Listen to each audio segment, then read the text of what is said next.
মহাভারতের কাহিনী অবলম্বনে সংরচিত করেছেন মাননীয় প্রদীপ কুমার মহাপুরোহিত।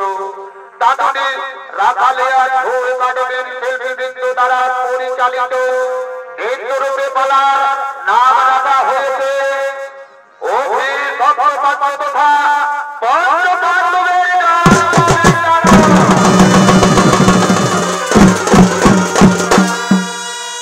পুরাণ প্রমাণ অনুসারে কৃত্রিম ঋষি নিজের জীবনকে শিব আরাধনায় উৎসর্গ করে দিয়েছে।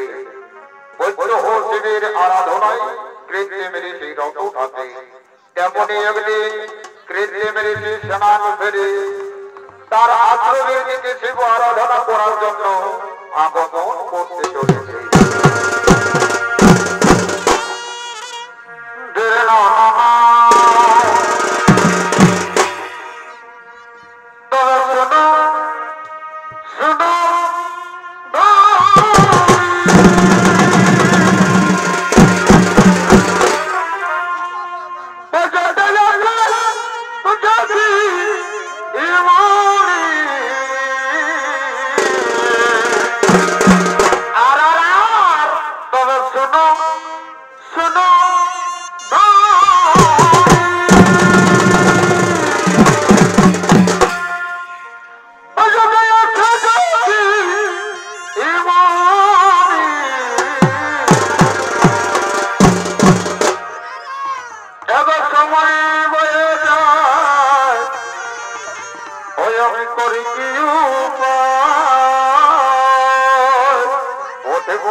অনেক তপস্যা ইন্তলের দিকে আবমান করতে চলেছে।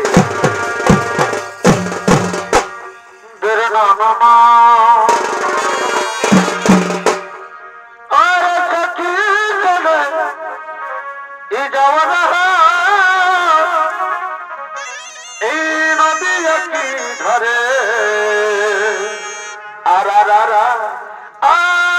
সখী চলে এই যাওয়া এই নদী একই ধারে অহরে অহরে অহরে অহরে এই নগরীকে ধরে আচলে ইহরে ইহরে এই নগরীকে ধরে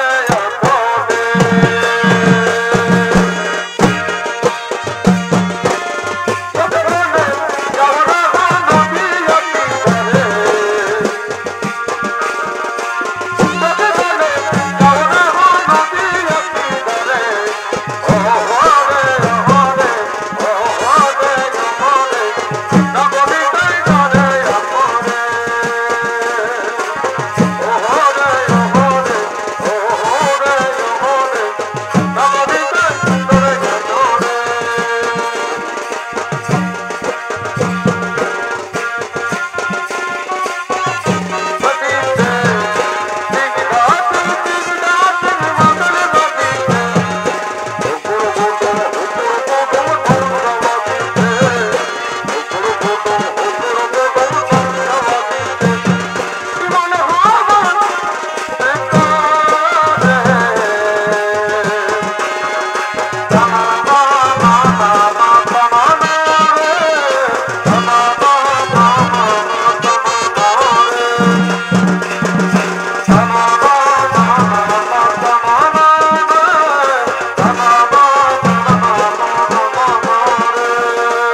গো স্বামী, তুমি এখনো তো পয়সায় রত হয়ে আছো।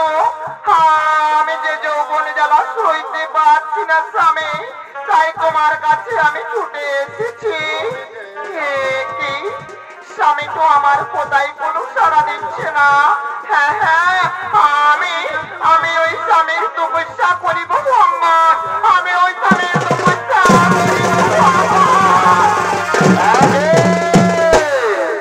কি আমার ধ্যান করেছে ভঙ্গ। ও গোপালিকা তুমি, ও গোপালিকা বলো, তুমি তোমার উদ্দেশ্য নিয়ে আমার তপস্যায় বিঘ্ন ঘটিয়েছ, কি বা তোমার মনের বাসনা? স্বামী, আমি যৌবন জ্বালা সইতে পারছি না স্বামী, তুমি আমাকে প্রেমালিঙ্গন দাও স্বামী, তুমি আমাকে প্রেমালিঙ্গন দাও। না না না না গোপালিকা, এ হতে পারে না। আমি মহারিষি কৃষ্ণের আমার জীবনকে শিব আরাধনার জন্য উৎসর্গ করে দিয়েছি। আমি আমি সংসার ধর্ম করতে পারবো না গোপালিকা, তুমি এখান থেকে ফিরে যাও গোপালিকা, তুমি এখান থেকে ফিরে যাও। আমি তুমিও কথা বলো না, আমি যে তোমার স্ত্রী, তাই তুমি আমাকে আলিঙ্গন করে একটি আমার কোলে যেন সন্তান হয় স্বামী। আমি আমার সন্তানের মুখে মানা শুনতে চাই স্বামী, এসো স্বামী এসো, তুমি আমাকে আলিঙ্গন দাও। না না না না গোপালিকা, তুমি কেন বুঝতে চাইছো না? আমি তো বলছি মহাদেবের আরাধনা করার জন্য এই জীবন আমি উৎসর্গ করে দিয়েছি, আমি সংসার ধর্ম করতে পারবো না। কি বললে স্বামী? তুমি যদি আমাকে প্রেমালিঙ্গন না দাও, আমি যদি মা হতে না পারি, তাহলে তোমার চরণে আমি জীবন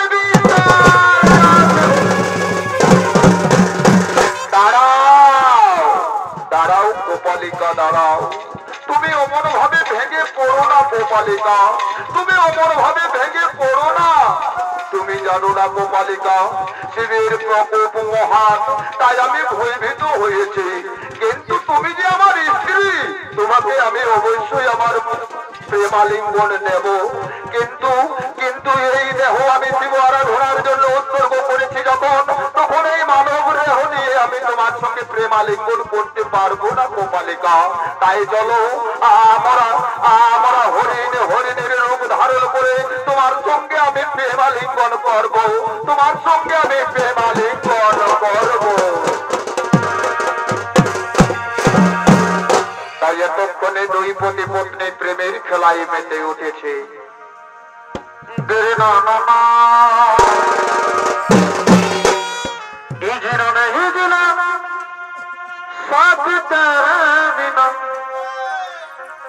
কত ভালোবাসি ওরে ও প্রাণ,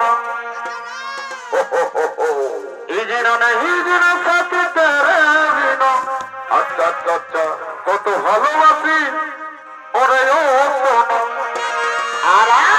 ওজরে যাবি তবু কেন, ওজরে যাবি তবু কেন করলি রে আমার।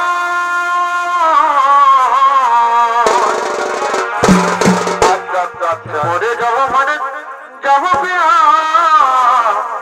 মরে যাব মানে যাব বিয়া। ওজরে যাবি তবু কেন, ওজরে যাবি তবু কেন করলি রে আমার। মরে যাব মানে যাব বিয়া রে, বিয়া রে।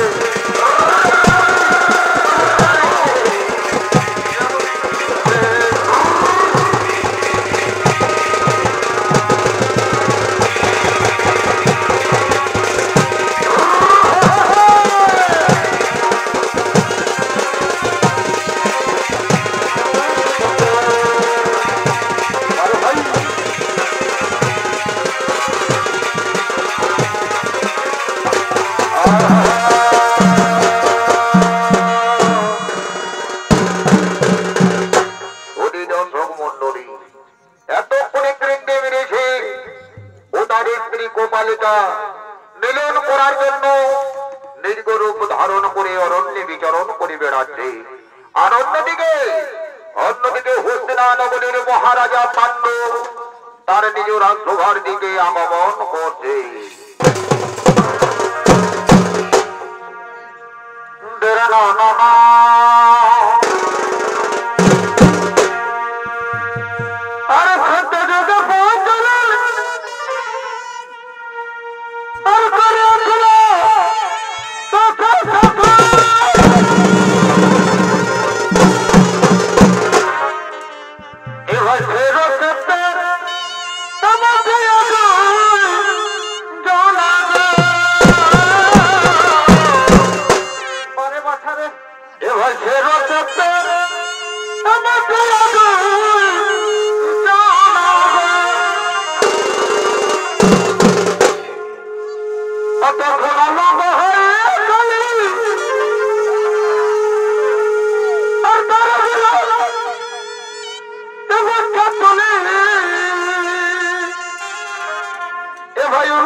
আমি আমার রাষ্ট্রভাবে এখন মন্ত্রী সেনাপতিগণ এলো না কেন? ওরে ভাই আমার মন্ত্রী সেনাপতিগণ, তোমরা তাড়াতাড়ি এই রাষ্ট্রভায় আগমন করো।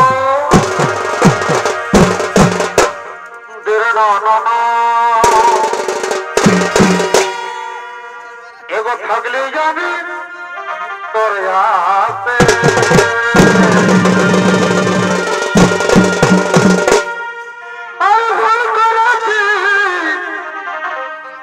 ভালোবাসা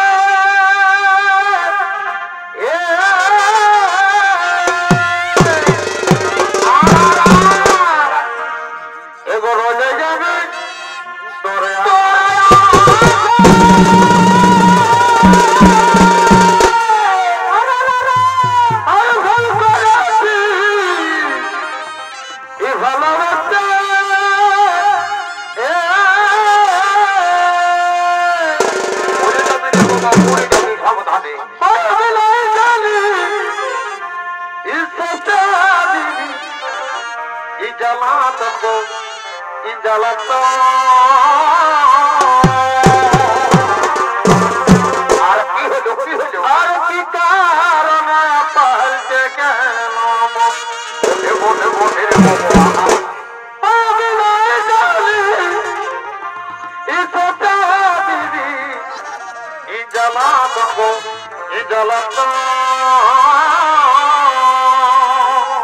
আর কি হলো এই কি কারণে পাল্টা গেল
যাব নির্জন কানন, কিন্তু এ বিষয়ে আমার রানীদের তো মতামতের প্রয়োজন। তাই যাও ওই রানী কুন্তি ও মাতৃকে তাড়াতাড়ি এই রাজসভায় ডেকে নিয়ে এসো।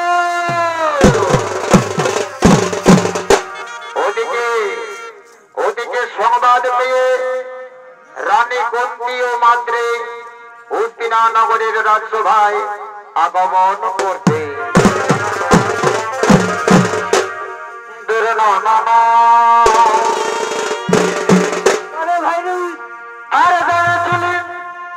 শ্বশুর বাড়ি সন্দেশ নিয়ে গেলি আখের দাঁড়ি ওই সুন্দর জিনিসটা আর যাচ্ছিলি শ্বশুর বাড়ি সন্দেশ নিয়ে গেলি আখের দাঁড়ি পরে পরে সন্দেশ রে শালি চুষে সারা কিন বলে এ বড় ভিটামিন আর আর আর শালি চুষে সারা কিন বলে এ বড় ভিটামিন ও এই তোরি বাবা আর মোটা মোটা জানে দিদি ই বলে সরদি ও শালি চুষে সারা কিন শালি চুষে সারা কিন আর আর আর মোটা মোটা জানে দিদি বলে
করতে।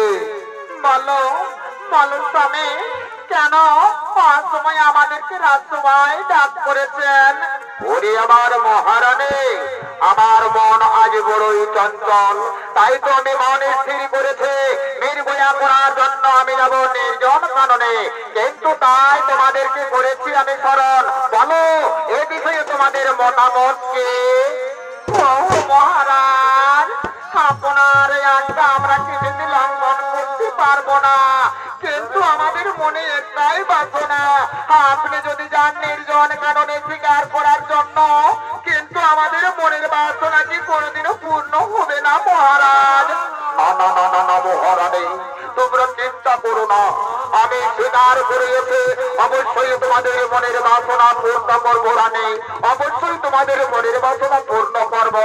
তাই তো আমার মন্ত্রী সেনায়ন ও আমার রানীগণ, চলো আমরা এখন রাজ অন্তপুরে করি আগমন, এখন রাজ অন্তপুরে করি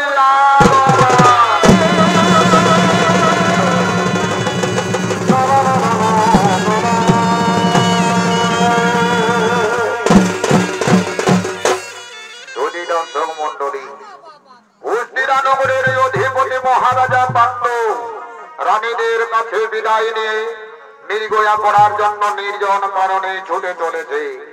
আর অন্যদিকে কেন্দ্রে মেরেছে ও তার স্ত্রী কোপালিকা হরিণের রূপ ধারণ করে প্রেমানন্দে নির্জন কাননে আগমন করছে।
তারা মনের আনন্দে ছোটাছুটি করছে। আমি এগিয়ে যাবো আর ওই হরিণদেরকে আমি নির্বিদ্ধ করবো। আমি এগিয়ে যাবো।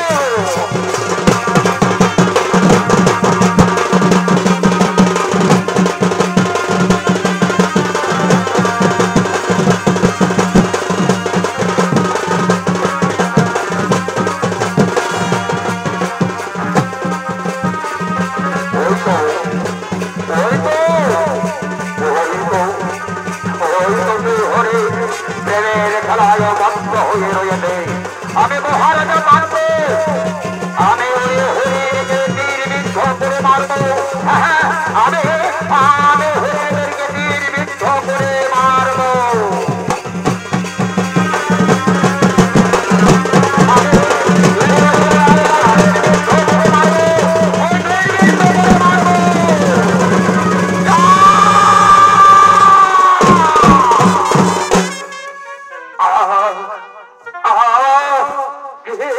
কি যন্ত্রণা! আমি আর বুঝতে পারছি না, আমি এই যন্ত্রণা সহ্য করতে পারছি না। সুধী দর্শক মন্ডলী, এতক্ষণে মহারাজ পান্ডু হরিণ ভেবে নির্বিদ্ধ করেছেন মহারেশি কৃত্রিম ও তার স্ত্রী গোপালিকাকে। হরিণের রূপ ধারণ করে প্রেম খেলায় মন্ত ছিল। সেই সময় মহারাজা পান্ডু তাদেরকে নির্বিদ্ধ করে দেয়। তাই তীরের যন্ত্রণা সহ্য করতে না পেরে কৃত্রিম ঋষি বলছে, গোপালিকা গোপালিকা রে, আমি তো আগেই বলেছিলাম রে গোপালিকা, আমি আগেই বলেছিলাম আমি প্রেমের খেলায় মত্ত হতে পারবো না। মহাদেবের প্রকোপ এক মহান যন্ত্রণা, আমি যে সহ্য করতে পারছি না রে গোপালিকা। আমি আর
আমি না জেনে না বুঝে আমি মনি খুদার স্ত্রীকে তীরবিদ্ধ করলাম। হে ভগবান, এই জগৎ সংসারে আমাকে সবাই অপবাদ দেবে যে মনির সে হত্যাকারী মহারাজা পান্ডু। আমি এখন কি করব, কোথায় যাব, আমি উপায় খুঁজে পাচ্ছি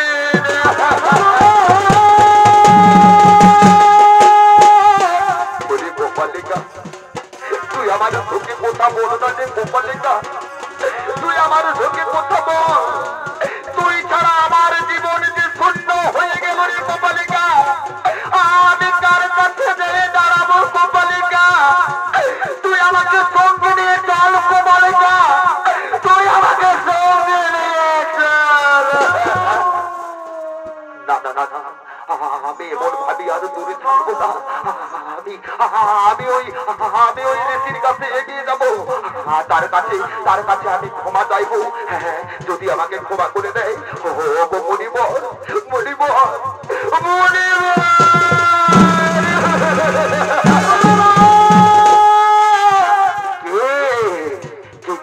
কে বাবা তুমি?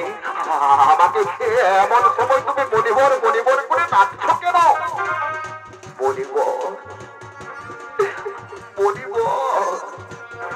আমি হলাম হস্তিনাধিপতি মহারাজা পান্ডু। আজ আমার দোষেই আপনার স্ত্রী বিয়োগ হয়েছে। আজ আমার অন্যায় বুদ্ধির জন্য, আমার অন্যায় বুদ্ধির জন্য এমন ঘটনা ঘটেছে। তুমি আমাকে ক্ষমা করে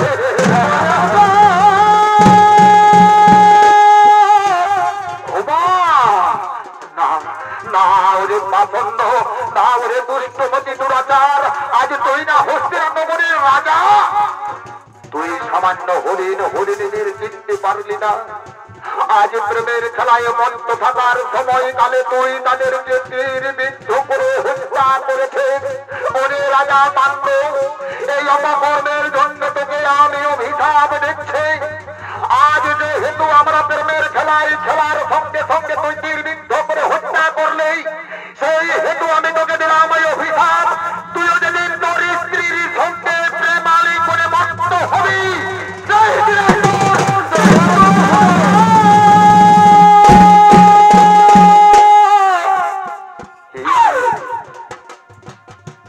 হে ভগবান, না না না, অভিশাপ পেলাম আমি ঠাকুর, অভিশাপ পেলাম।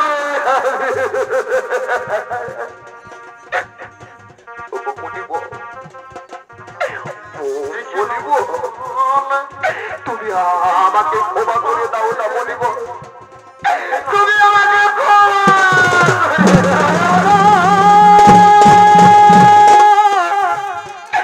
আর লঘু পাতে এ গুরুদণ্ড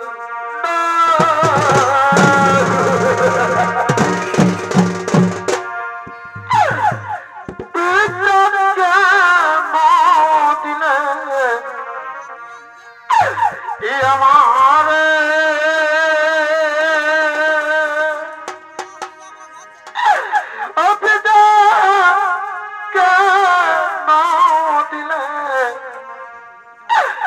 আমার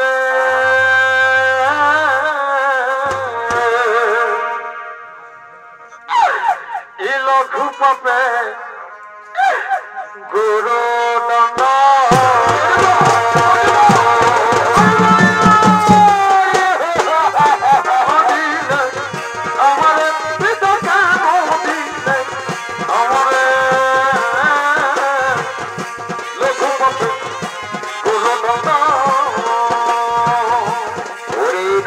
আমি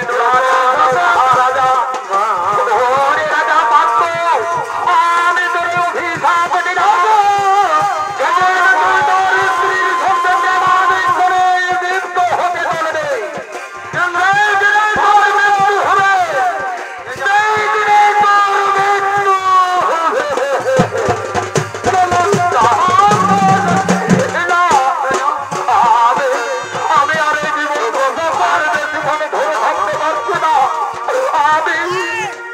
আমি মরে যাই, আমি আর সইতে পারি না, আমি মরে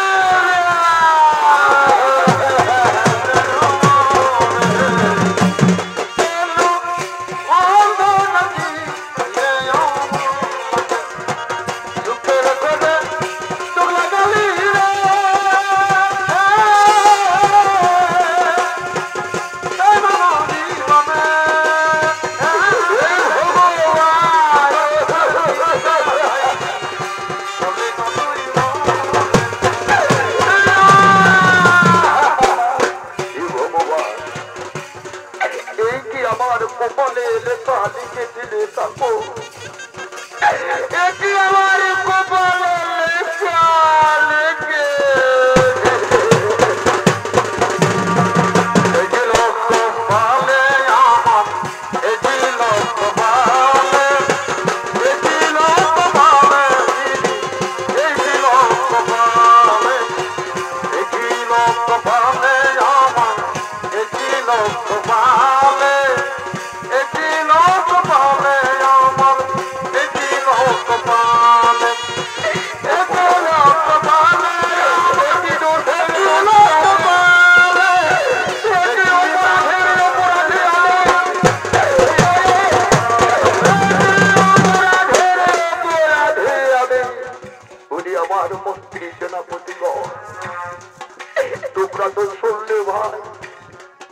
এই ব্রহ্ম সামনে সাবিত হলাম আমি। আমি যেদিনে আমার স্ত্রীর সঙ্গে প্রেমে খেলায় মগ্ন হব সেই দিনে আমার মৃত্যু হয়ে যাবে। তাই বলো রে ভাই, আমি এইরকম অভিশাপে পেয়ে আমি রাজসভায় কেমন করে ফিরে যাব? দাদা দাদা দাদা আমি রাজসভায় ফিরে যাবো না রে ভাই। তোমরা যাও, তাড়াতাড়ি যাও, ওই ঋষি ও তার স্ত্রীকে নিয়ে সৎকার্য করবে। তারপরে হস্তিনানগরে গিয়ে আমার রানী কুন্তি ও মাতৃকে বলে দেবে যে মহারাজা পান্ডু আর কোনোদিনও রাজসভায় আসবে না, আর কোনোদিনও রাজসভায় আসবে না। তোমরা যাও, যাও।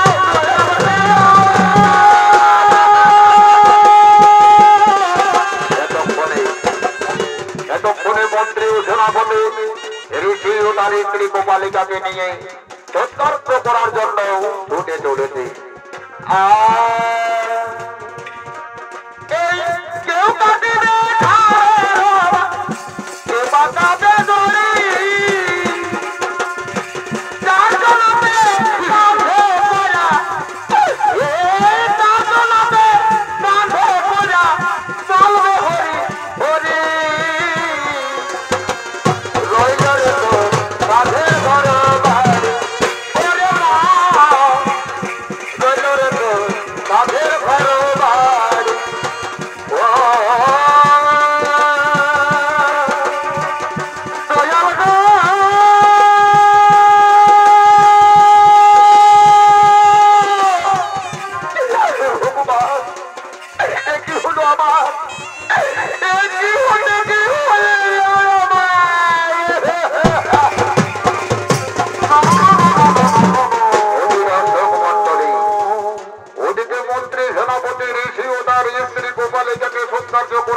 হস্তিনানগরে ঢুকে যায়। হস্তিনানগরের রানী কুন্তি ও মাতৃকে পাণ্ডুরাজের অভিশাপের কথা বলে দেয়। তাই তো স্বামীর কাছে ছুটে আসছে ক্রন্দন করতে করতে কুন্তি ও মাতৃ। কোথায় স্বামী?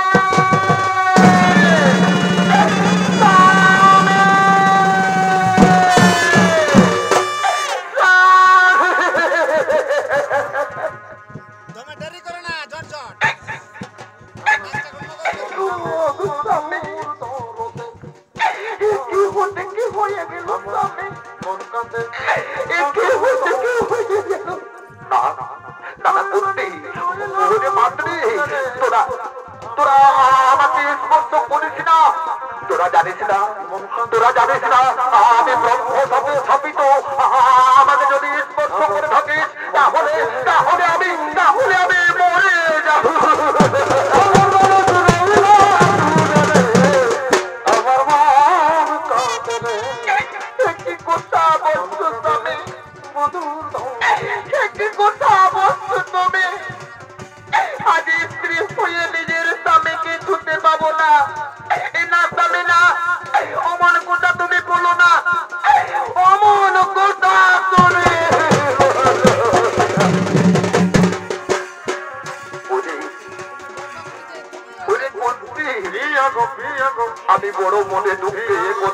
আমাকে বাধ্য বলতে হচ্ছে রে করতে।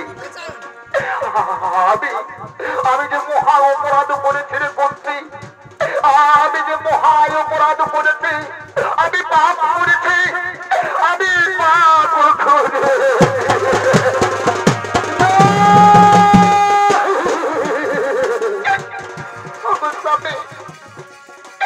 তাহলে বলো স্বামী, আমরা এখন কি করব, কোথায় যাব স্বামী? আমরা স্বামীর সঙ্গে এ জীবন কাটার অঙ্গীকার করেছিলাম, কিন্তু আজ কি হতে কি হয়ে গেল স্বামী, আমরা যে উপায় খুঁজে পাচ্ছি না। ওরে কুস্তি, ওরে মাতৃ, আমি মনে স্থির করেছি বাকি জীবনে আমি শিব ঠাকুরের আরাধনা করে কাটিয়ে দেবো এই গভীর জঙ্গলে। আমি আমি শিব আরাধনা এই জীবনকে আমি উৎসর্গ করে দেব। স্বামী, তুমি যদি শিবের আরাধনা করে থাকো তাহলে আমরা তোমার সঙ্গে থাকবো স্বামী। আমরা যে তোমার স্ত্রী, আর স্ত্রীর কাছে স্বামী হলো দেবতাদের থেকেও বড়। তাই আজ আমরা স্বামী সবাই লিপ্ত থাকবো, একসঙ্গে আমরা শিব আরাধনা করবো স্বামী, একই সঙ্গে আমরা শিব আরাধনা করবো। তোরা যদি তাই করবি তাহলে আয় আমরা একত্রিত হয়ে আজ শিব ঠাকুরের আরাধনা করবো, আজ শিব ঠাকুরের আরাধনা করবো, আজ শিব ঠাকুরের আরাধনা করবো।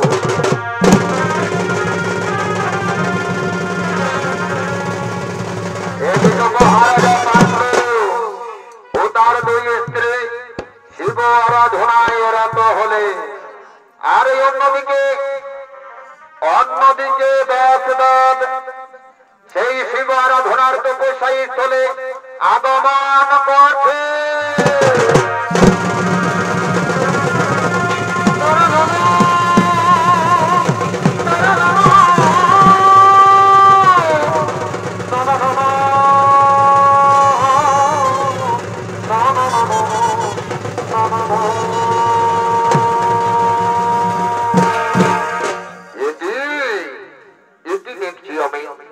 মহারাজা পাণ্ডু তার দুই স্ত্রীকে নিয়ে শিব আরাধনায় রত রয়েছে। ওরে মহারাজা পাণ্ডু, আজ গভীর কাননে রাজমহল ছেড়ে দিয়ে শিব আরাধনা করছে কেন বাবা? গুরুদেব, আমি যে ব্রহ্মতত্ত্বে স্থাপিত, আমি আর কোনোদিনও পুত্রের বাবা হতে পারবো না, আমি আর কোনোদিনও সংসার ধর্ম পালন করতে পারবো না। তাই তো আমি বাকি জীবনটা কাটিয়ে দেওয়ার জন্য এই গভীর জঙ্গলে শিব আরাধনা করছি গুরুদেব, আমি শিব আরাধনা করছি। ওরে মহারাজা পাণ্ডু, তুমি জানো না বাবা, তোমার স্ত্রী করতে দুর্বাসার কাছে বড় প্রাপ্তি হয়েছিল। সেই ইচ্ছা করলেই যে কোনো দেবতাকে স্মরণ করে পুত্র সন্তানের জন্ম দিতে পারবে। তাই তোমাকে বলি মহারাজা পাণ্ডু, তোমার স্ত্রী কুন্তিকে তুমি বলো সেই ইচ্ছা প্রাপ্ত বর যেন স্মরণ করে পুত্র সন্তানের জন্ম দেয়, তাহলেই তোমার মনের বাসনা পূর্ণ হবে। আমি এখনই আসি, আমি এখনই আসি, আমি এখনই আসি।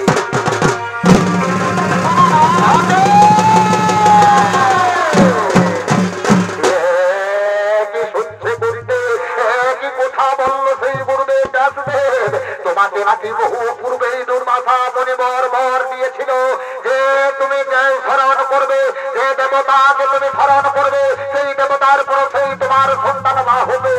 তাহলে আর বিলম্বন কেন করতে? তুমি এ কথা কেন তুমি আমাকে আগে বলনি? তুমি তাড়াতাড়ি সেই দেবতাকে স্মরণ করো, মন্ত্র বলে তুমি দেবতাকে প্রসন্নিত করে তুমি তাড়াতাড়ি আমার পুত্র সন্তানের জন্ম দাও, তুমি তাড়াতাড়ি আমার পুত্র সন্তানের জন্ম দাও। এতক্ষণে স্বামীর কথা শুনে মহারানী কুন্তি দুর্বাসা মনের প্রাপ্ত বর স্মরণ করে নিয়ে দেবতাদের স্মরণ করতে লাগলে। কুন্তি দেবী ধর্মদেবকে স্মরণ করে যুধিষ্ঠিরের জন্ম দেয়, বায়ুদেবকে স্মরণ করে ভীমকে জন্ম দেয় এবং ইন্দ্রদেবকে স্মরণ করে তৃতীয় পাণ্ডব অর্জুনকে জন্ম দেয় এবং পাণ্ডু রাজার ছোট স্ত্রী মাতৃ অশ্বিনী কুমার দেবকে স্মরণ করে নকুল ও সহদেবকে জন্ম দিয়ে পাণ্ডু রাজাকে 5 পুত্রের বাবা বলে পরিগণিত করে। তাই এতক্ষণে পাণ্ডু রাজার 5 পুত্র পিতামাতার আশীর্বাদ নেওয়ার জন্য আগমন করতে চলেছে।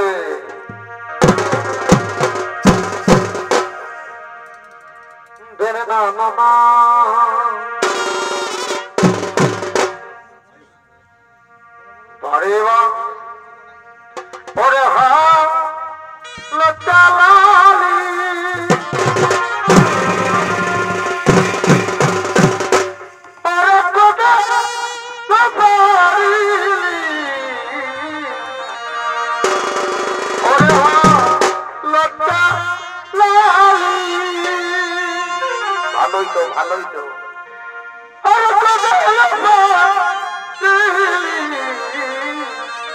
আর কি হইল এইবার সময় কিসের দেরি বামন ভালে ভালে এবেলাটা ঘুরাল আর সময় কিসের দেরি বামন ভালে ভালে বেলাটা ঘুরাল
দীর্ঘজীবী হোক, আয়ুষ্মান ভব, তোমাদের জীবন সুখের হোক, তোমাদের জীবন সুখের হোক। তাই সুধী দর্শক মন্ডলী, এতক্ষণে পঞ্চ পাণ্ডব তাদের পিতামাতার সঙ্গে দর্শন করলে, আর এদিকে দামোদে সৌনেত্র নাট্যপাদের পক্ষ থেকে ওস্তাদ পার্থ সিং সর্দার যে দ্বিতীয় নম্বর পালা অভিশপ্ত পাণ্ডু তথা পঞ্চ পাণ্ডবের জন্ম বৃত্তান্ত এখানেই মোরা করিলাম সমাপন।